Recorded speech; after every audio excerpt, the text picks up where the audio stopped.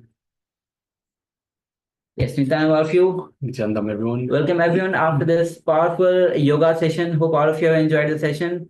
And let's take a moment and let us share if have you had any breakthrough with the yoga, because it's not just a yoga is to prepare yourself to receive that super conscious energy.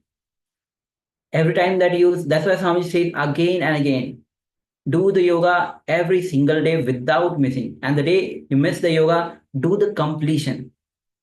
So let's take a moment and share if you had any breakthrough, whether in the asanas itself, whether in particular pattern that you broke through the asanas, through the yoga, or you are feeling today blissful, joyful. Take a moment and share. Meanwhile, let's get ready for the power manifestation as well. Yes, so requesting everyone to please put on your eye bands. So the first power manifestation of every day is the power of third eye vision. So requesting everyone to please put on your eye bands. If you don't have an eye band, you can wear any. You can take any piece of cloth that is opaque in nature, such that you cannot see through the material. So requesting everyone, let us put on. Let us cover our eyes with either a piece of cloth or an eye band. And let us get ready for this round of power manifestation. We will be displaying an image on your screens, and through the power of the third eye, you will see the details of the image that is being displayed on your screen. So requesting everyone, please put on your eye bands, cover your eyes, and let us get ready. All right, let us sit comfortably with the head, neck, and spine in a straight line. And let us bring our awareness to our inner space, just in the middle, just below the middle of your chest. It's the Ananda Gandha. It is the space that we have been initiated in by the Supreme Pontiff of Hinduism to connect to him. So let us do just that. Let us reach out and connect to Swamiji by remembering Swamiji in your inner space. Just the mere remembrance of Swamiji invokes the Master in your inner space.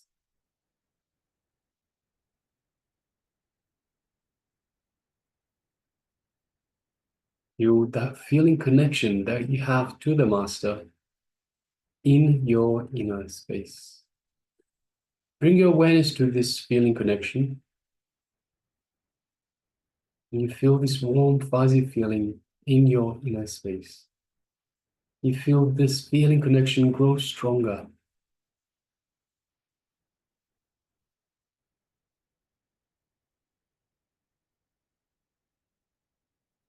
Feel the space of oneness with Swamiji in your inner space.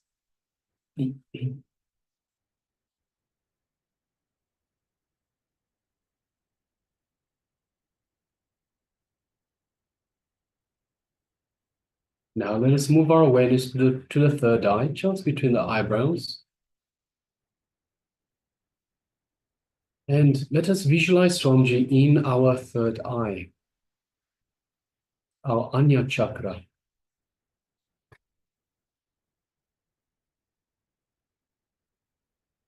And let us just lightly gaze through our third eye into Swamiji's third eye.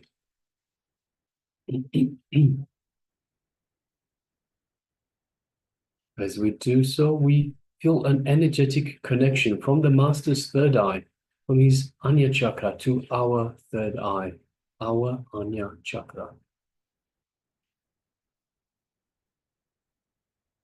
Feel a light buzz, a light sensation, build up of energy in your third eye. As Swamiji is awakening and initiating, energizing your third eye.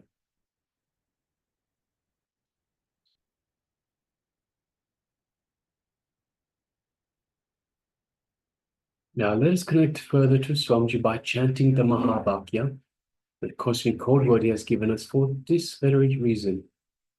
Let's begin. Om Nithyananda Paramashivoham. Om Nithyananda Paramashivoham. Om Nithyananda Paramashivoham. Yes. Continue chanting this Mahavakya, and from the space of oneness with Swamiji, from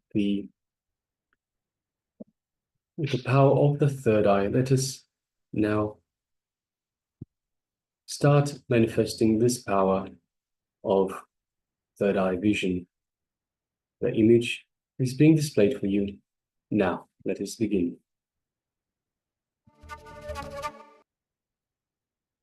Paramashivoham.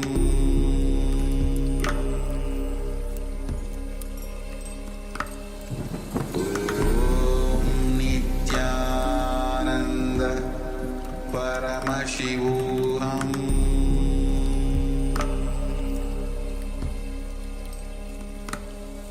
Om Nithyananda Paramashivoham.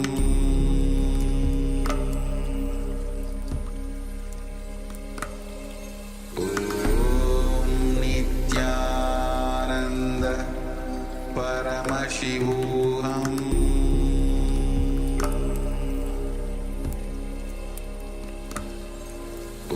Om Nithyananda Paramashivoham. Om Nithyananda Paramashivoham.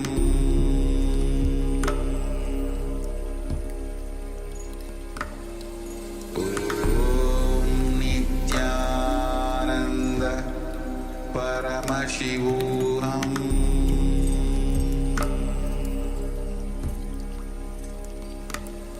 Om Nithyananda Paramashivoham.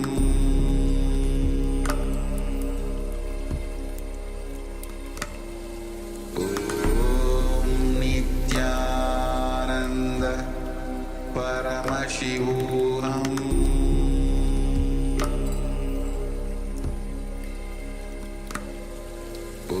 Om Nithyananda Paramashivoham. Om Nithyananda Paramashivoham.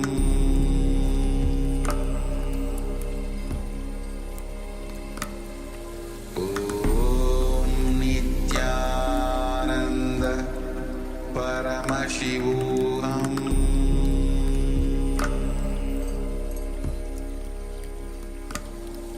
Om Nithyananda Paramashivoham.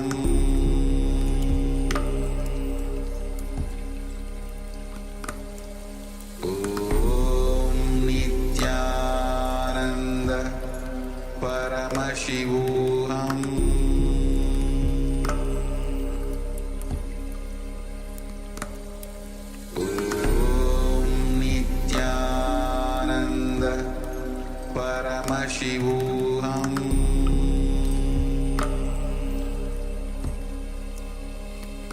Nithyananda Paramashivoham.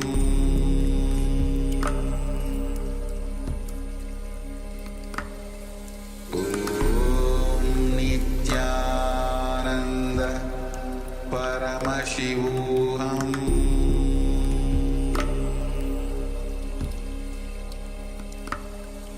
Om Nithyananda Paramashivoham.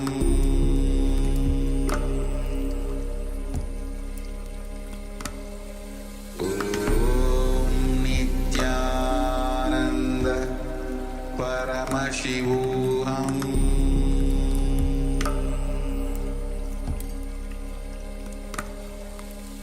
Om Nithyananda